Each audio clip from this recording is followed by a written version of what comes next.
Sita Ramam is a period romantic drama film. Set in 1964, Lieutenant Ram, an orphan army officer serving at the Kashmir border, gets anonymous love letters from a woman called Sita Mahalakshmi, who claims that she is his wife. Intoxicated by this expression of love, Ram is on the mission to find Sita and propose to her. The film, roughly close to 3 hours, is set like a saga of love between two people distanced by demographies and destiny.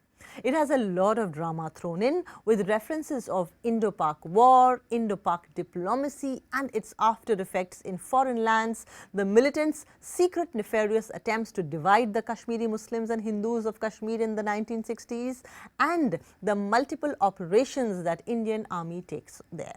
And yet, none of it translates into jingoism, as all the focus is on Sita and Ram and in the unison of their love. A headstrong Pakistani girl tries to sabotage an Indian philanthropist's car, as she has to choose now between giving $1 million as fine or go to jail. She chooses the former.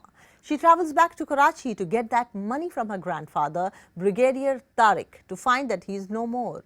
But he has a letter of Indian Lieutenant Ram that he needs her to deliver to his beloved Sita in Hyderabad in India. In this process, she finds staggering secrets between the identity of Sita, the post-war trauma and issues that soldiers go through, the secrets that governments must keep after wars, the intercontinental agreements that people get into, and the sad realization that after all, we are all puppets in the hands of destiny.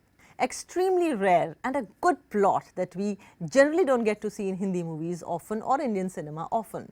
Director Hanu Raghavapudi is a 5 films old person in the Telugu industry, but he attempts a film that is surely multi-layered and complex to direct. Banks on attractive performances by Dulquer Salmaan, Mrunal Thakur and Rashmika Mandanna, and a seductive chemistry between two strangers. He employs beautiful art direction and passionate cinematography by P.S. Vinu and Shreyas Krishna, where they make each frame look like a painting. However, sometimes the look of the scene is so intensely aesthetic and poetic that the passion of the romance and its longing does not catch up with it. The screenplay by Hanu Raghavapudi and Rajkumar Kannamudi also take a long time in the first 1 hour to set the premise of the film. It all adds up beautifully well though later, but I was getting restless with the pace.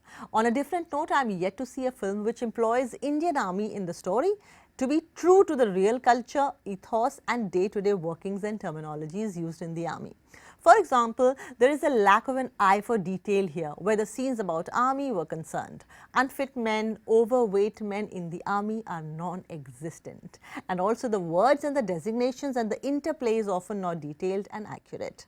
Razi film was closest that got there, but I'm still searching for that one film that gets it all perfectly. Secondly, the film uses back and forth as a narrative between two timelines, 1960s and 1980s. The transitions are fraught and uneven, with the aging of characters hardly showing, etc. And maybe it's time we start getting 2 versions of a movie.